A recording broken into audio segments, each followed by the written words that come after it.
안녕하세요. 뉴스반장입니다. 네, 안녕하세요. 서울경제 네, 서울경제 이승배입니다. 서울경제 이승배입니다. 인수위 시절에 폐지 말씀해 주셨었는데 민정수석실 그때 역기능에 대해서 누구보다 잘 알고 계셔서 폐지를 좀 결정했을 거라고 좀 생각되는데 부활을 조금 판단하시게 된 계기에 대해서 설명 부탁드립니다. 제가 인수위 때 민정수석실을 안 만들겠다고 한 게 아니고 사실은 정치를 시작하면서 2021년 제가 7월 달로 기억이 되는데 제가 그때 문화일보하고 인터뷰를 하면서 내가 대통령이 되면 민정수석실을 설치하지 않겠다라고 얘기한 바 있습니다. 그래서 그 기조를 지금까지 쭉 유지를 해왔는데 아무래도 이 민심 이 청취 기능이 너무 취약해서 그동안 취임한 이후부터 뭐 언론 사설부터 뭐 주변의 조언이나 이런 것들을 많이 받았습니다. 모든 정권에서 다 둔 기능을 다 이유가 있어서 하는 건데 그래서 이 어떤 민정 업무가 제대로 되지 않는다. 그래서 저도 조심을 했고 또 과거에 김대중 대통령께서도 그 역기능을 우려해서 법무비서관실만 두셨다가 결국은 이제 취임 한 2년 만에 다시 민정수석실을 복원을 하셨습니다. 저도 아무래도 민정수석실을 복원하는 게 좋겠다고 생각을 했고 또 지난번에 이재명 대표와 회담할 때도 야당 대표단에게 민심 청취 기능에 대한 지적을 또 하더라고요. 대통령 참모들이 일선의 민심이 좀 대통령이 잘 전달이 안 되는 것 같다 하는 얘기를 듣고 저도 민정수석실 복원을 얘기를 한 바 있습니다. 네, 대통령님 안녕하세요. 네. 저 SBS 윤나라 기자입니다. 네. 신임 민정수석께서 아무래도 검찰 출신이시다 보니까 사정기관 장악에 대한 우려가 외부에서 제기가 되고 있고요. 야당에서는 이게 사법리스크 방어용이다, 특검 방어용이다 하는 비판도 나오고 있습니다. 이런 우려와 비판에 대해서 대통령님께서는 어떻게 생각하시는지 듣고 싶습니다. 네. 민정수석이 답변해도 될 사안이지만 제가 간단히 좀 얘기를 하겠습니다. 국민을 위해서 설치한 것이고요. 그리고 종전에도 공직기관 업무와 이 법률 업무가 서로 따로 두는 것보다 비서실장이 이제 법률가가 아니기 때문에 이 둘을 좀 조율하는 수석의 필요성을 제기가 된 바가 있고요. 그리고 이제 아무래도 민심 정보라고 하지만 결국은 이제 이 정보를 수집하고 다루는 일이기 때문에 사실은 우리나라뿐만 아니라 세계 어느 나라에서도 이 정보를 다루는 부서는 꼭 법률가가 지휘를 하면서 이 정보 자체가 법치주의 테두리 안에서 이루어질 수 있도록 그렇게 하고 있습니다. 그래서 그렇기 때문에 과거 역대 정권에서도 법률가 출신들이 대부분의 검사 출신들이 민정수석을 맡아온 것이라고 생각합니다. 그리고 뭐 사법 리스크가 있다면 제가 해야 될 문제이지 제 문제를 또 저에 대해서 뭐 제기된 게 있다면 제가 설명하고 풀어야지 민정수석이 할 일은 전 아니라고 생각합니다. 이게 무슨 말일까요?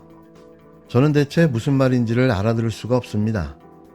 이자의 말을 이해하려면 다시 한번 정독으로 듣고 의미를 분석하고 해석해야 하는 과정이 필요한데요.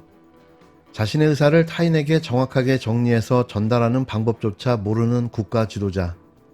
혹시 자신이 한 말이 무슨 뜻인지는 알고나 하는 거겠죠. 윤석열 대통령은 7일 민정수석실을 부활시키고 신임 수석으로 김주현 전 법무부 차관을 임명했습니다. 김 신임 수석은 서울 출신으로 서라벌고와 서울대 법학과를 졸업하고 28회 사법시험 합격, 18회 사법연수원을 거쳐 1989년 서울지검 검사로 임관한 검사 출신 인사인데요. 김 수석은 대검찰청 혁신기획과장, 서울중앙지검 3차장 검사, 법무부 검찰국장 등을 거쳤습니다. 서울중앙지검에서는 전국 부장검사 가운데 최선임인 형사 1부장을 맡았고 3차장 시절에는 한명숙 전 국무총리 불법 정치자금 수수 사건을 지휘하기도 했는데요. 법무부에서는 기획조정실장으로 일했고 법무부 대변인 경험도 있습니다.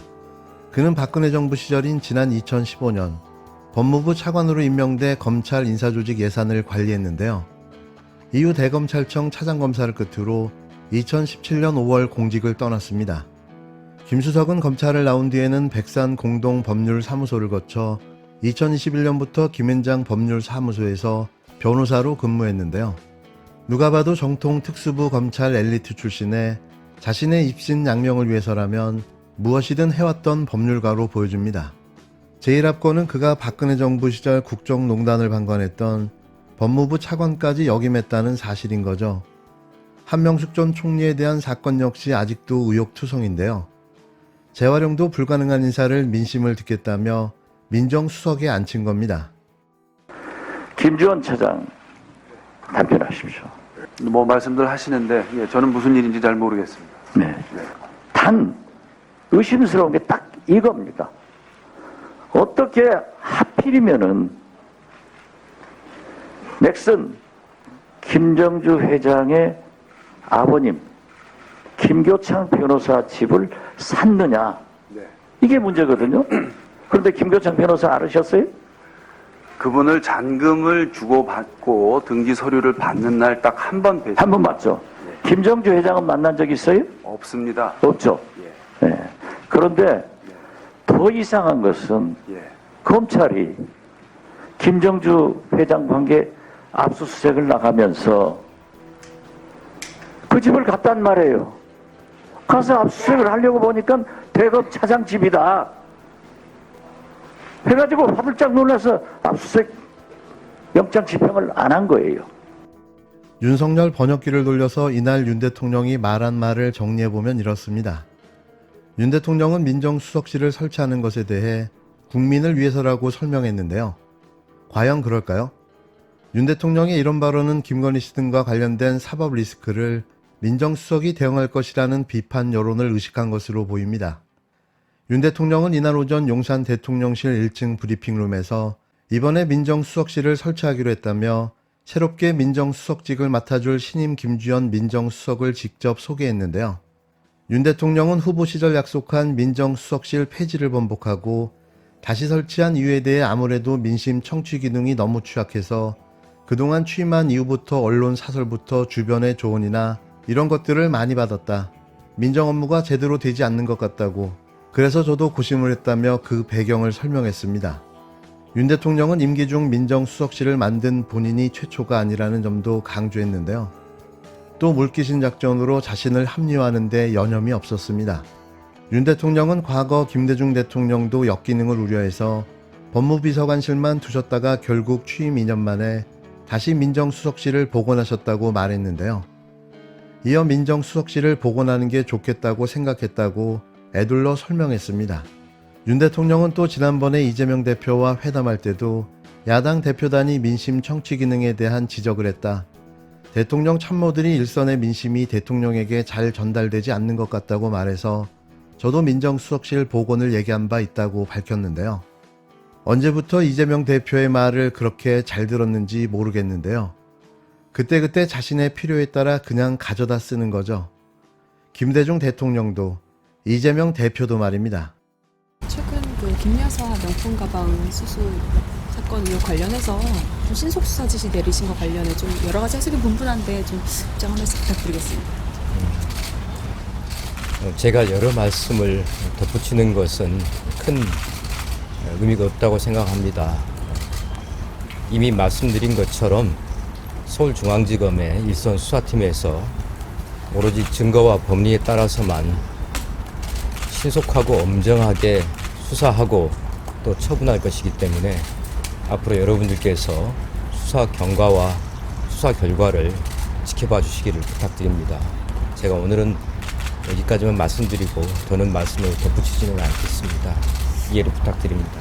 혹시 총장님 야권에선 특검용 이제 방어 아니냐 이렇게 묻는 질문도 있는데 오늘 추후에 또 말씀드릴 기회가 있을 겁니다. 오늘 여러분들이 나오셨는데 오래 기다리셨는데 제가 더 말씀을 드리지 않고 일선 수사팀에서 수사하는 것을 여러분들이 지켜봐 주시길 부탁드리겠습니다. 고맙습니다.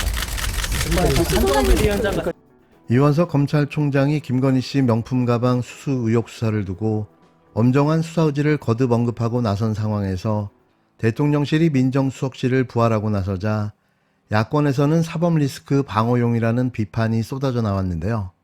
윤 대통령은 이에 대해 민정수석실은 국민을 위해 설치한 것이라고 강조했습니다.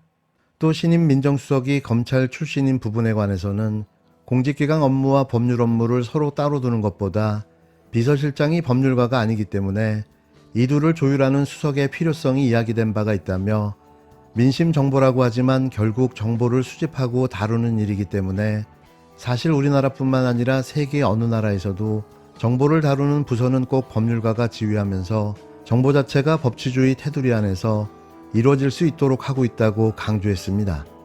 윤 대통령은 과거 역대 정권에서도 법률가 출신들이 대부분 검사 출신이 민정수석을 맡아온 곳이라고 말했는데요. 그러면서 사법 리스크가 있다면 제가 해결할 문제지 저에 대해 제기된 게 있다면 제가 설명하고 풀어야지 민정수석이 할 일이 아니라고 생각한다고 덧붙였습니다.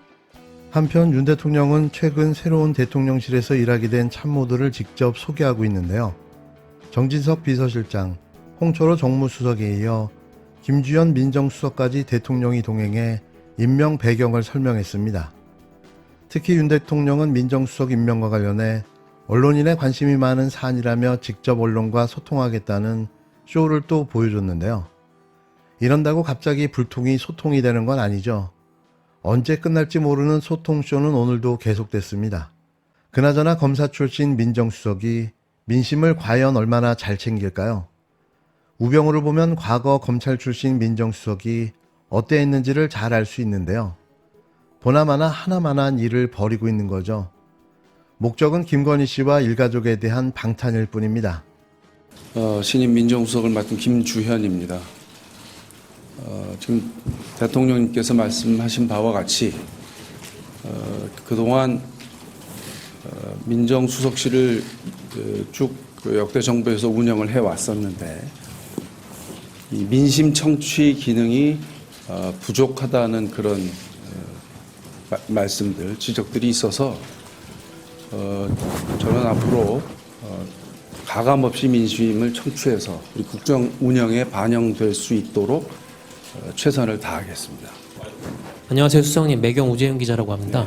그러면은 신설되는 민정수석실 산하에는 몇 개 비서관실이 생기게 되는 건가요? 지금 종전에